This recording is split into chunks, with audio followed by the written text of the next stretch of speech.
इतिहास का ऐसा योद्धा जिसे अब तक महाराणा प्रताप के विरुद्ध युद्ध करने के लिए दोषी ठहराया जाता है, जबकि वे इस दोष के जिम्मेदार थे ही नहीं। बड़े भाई महाराणा प्रताप के जन्म के कुछ ही महीनों बाद सौतेले भाई शक्ति सिंह का जन्म हुआ। एक दिन महाराणा उदय सिंह दरबार लगाए बैठे थे कि तभी तलवार बेचने वाला आया। महाराणा ने तलवार की धार देखने के लिए एक महीन कपड़ा तलवार पर फेंका, जिससे कपड़े के 2 टुकड़े हो गए। कुंवर शक्ति सिंह तलवार की धार देखने के लिए अपना ही अंगूठा चीर कर बोले, वाकई तलवार में धार है। राजमर्यादा तोड़ने पर महाराणा उदय सिंह ने क्रोधित होकर कुंवर शक्ति सिंह को दरबार से बाहर निकाल दिया। इस बात से कुंवर शक्ति सिंह जीवन भर महाराणा से नाराज रहे। कुंवर शक्ति सिंह को सत्ता का कोई लोभ नहीं था, उनकी नाराजगी केवल महाराणा उदय सिंह से थी। 31 अगस्त 1567 को अकबर ने धौलपुर में पड़ाव डाला, जहां उसकी मुलाकात मेवाड़ के कुंवर शक्ति सिंह से हुई। इस दौरान प्रसिद्ध लेखक अबुल फजल भी यहीं मौजूद था। अबुल फजल ने शक्ति सिंह जी का नाम शिकता लिखा है।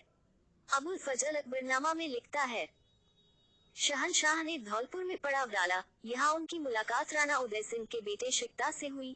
शहनशाह ने शिकता से कहा कि हम राणा उदय सिंह पर हमला करने जा रहे हैं, तुम भी चलोगे हमारे साथ। ये सुनते ही शिकता गुस्से में आकर शहनशाह को कोनिश सलाम किए बगैर ही चला गया। शक्ति सिंह जी ने अकबर के हमले की सूचना तुरंत चित्तौड़ जाकर महाराणा उदय सिंह जी को सुनाई, जिससे युद्ध की तैयारियां व राजपरिवार की रक्षा हो सकी। एक बार किसी बात पर महाराणा प्रताप का उनके भाई शक्ति सिंह जी के साथ झगड़ा हो गया। बीच बचाव करने आए राजपुरोहित नारायण दास पालीवाल ये लड़ाई रोक नहीं पाए, तो उन्होंने लड़ाई रोकने के लिए आत्महत्या कर ली, जिससे नाराज होकर महाराणा प्रताप ने शक्ति सिंह जी को मेवाड़ से निर्वासित किया।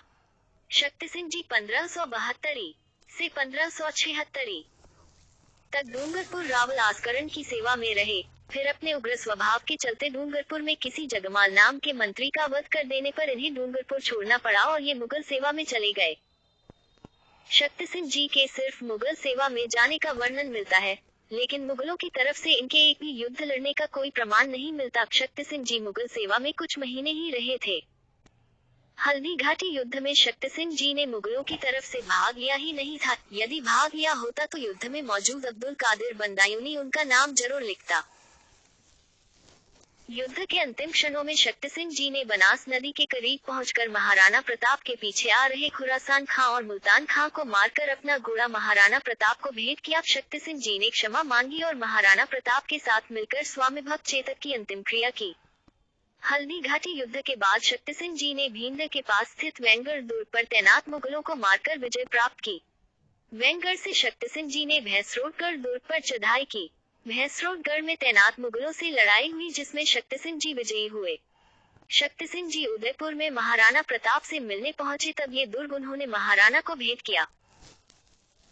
महाराणा प्रताप ने शक्ति सिंह जी के कार्यों से प्रसन्न होकर दुर्ग फिर से शक्ति सिंह जी को सौंप दिया और कहा कि इस दुर्ग में हमारी सभी माताओं और बहनों को रखा जाए तथा उनकी सुरक्षा का दायित्व आपका और वीरमदेव शक्ति सिंह जी के छोटे भाई का होगा। इन दोनों भाइयों ने 15 वर्षों तक राजपरिवार की महिलाओं की सुरक्षा की और किसी भी सदस्य पर आंच तक न आने दी।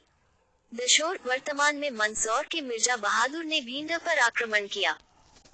इस समय भींड की जागीर हल्दी घाटी युद्ध में वीरगति पाने वाले मानसिंह जी सोनगरा महाराणा प्रताप के मामा के पुत्र अमर सिंह जी सोनगरा के पास थी।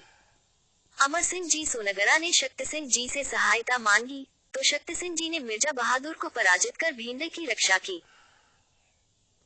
इस बात से महाराणा प्रताप काफी प्रसन्न हुए और उन्होंने शक्ति सिंह जी को तुरंत बुलावा भिजवाया और अमर सिंह जी सोनगरा को कोई दूसरी जागीर देकर भींड की जागीर शक्ति सिंह जी को दी, जहां आज तक शक्ति सिंह जी के वंशज रहते हैं। वर्तमान महाराजा साहब रणधीर सिंह जी शक्तावत। साथ ही साथ महाराणा प्रताप ने